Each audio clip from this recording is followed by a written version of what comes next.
At 3:40 a.m., a single phone call shattered the silence of a Phoenix neighborhood. The man on the line sounded frantic, confused, almost shaking through the receiver. And what he told the dispatcher would set off one of the most disturbing domestic violence investigations the city had seen in years. His words were chilling. "I killed her. She was possessed." That man was Jeffrey Rael, and the woman lying inside the home, brutally attacked, beyond help, was 31-year-old Paxton Wallace, a daughter, a sister, a caregiver, and a woman whose life ended in a way no one close to her can ever make sense of. This wasn't just a crime scene. It was the end of a life filled with love, responsibility, and quiet suffering that too many people only understood when it was already too late. As officers arrived, the gravity of the situation unfolded fast. Paxton was found unresponsive on the floor of the home she once shared with the man she trusted. Her injuries were severe, caused by a sharp tool investigators discovered inside the home. Standing outside was Jeffrey, covered in blood, shaken, and repeating the same bizarre story he had told dispatchers minutes earlier. He believed she was taken over. He believed he had no choice. But to detectives, it was clear. He had taken the life of the woman who spent years standing by him. And Paxton's family would soon learn what police had seen, turning their grief into a long, painful questioning of who could have helped her sooner. Paxton was the kind of person who stepped into the world with warmth. Her friends remembered her as the one who brightened rooms without trying. Her siblings remembered her as the reliable one, the big sister who learned responsibility early, helping care for a brother with special needs, and becoming an anchor in their home. She loved deeply, she protected fiercely, she forgave easily. But she was also human, and like many women trapped in complicated relationships, she carried her struggles quietly. In the months before her death, Paxton had been trying to make a change. She had confided in people she trusted, she had taken steps to get help, she even had a caseworker, a sign that she was seeking a way out. She was taking all the right steps, the ones every domestic violence organization teaches. Yet somehow, she still ended up alone in the very danger she was trying to escape. Her loved ones now wonder whether she was caught in a cycle she couldn't break, whether she was trying to leave a man who refused to let her go, whether she sensed something was wrong but didn't know how severe it could become, and whether those around her recognized the signs or overlooked them because she seemed strong enough to handle anything. That's the guilt that sits with her family today, the painful question that keeps echoing.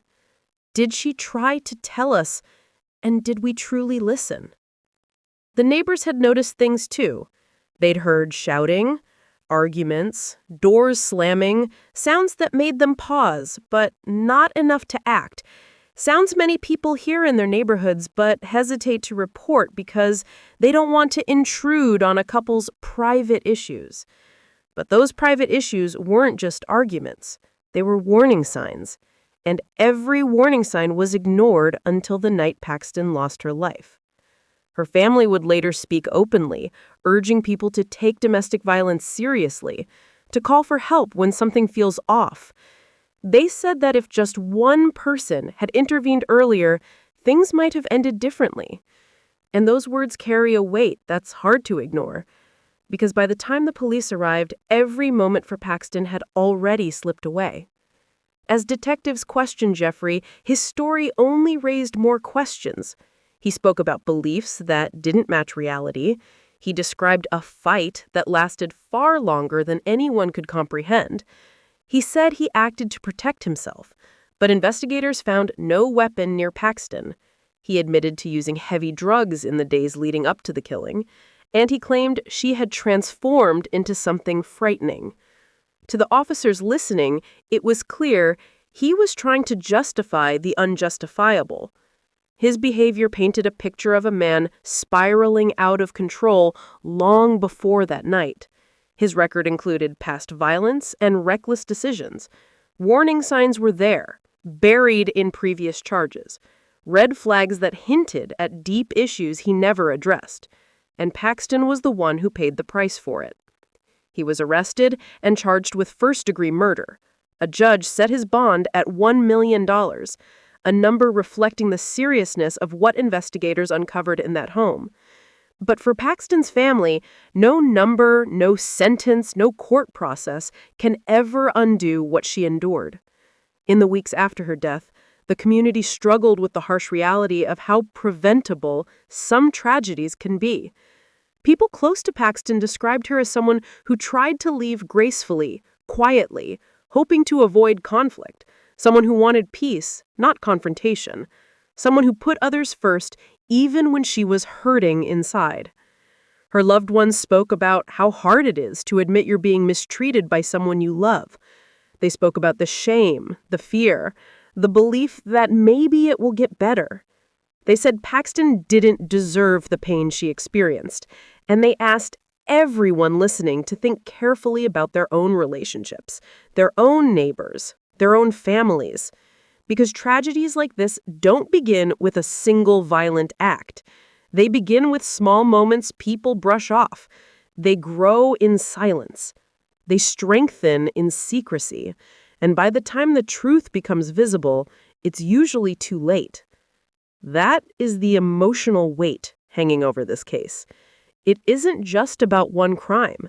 It's about everything that led up to it and everything that was ignored along the way. Investigators continued piecing together the timeline of Paxton's final hours. They examined phone records.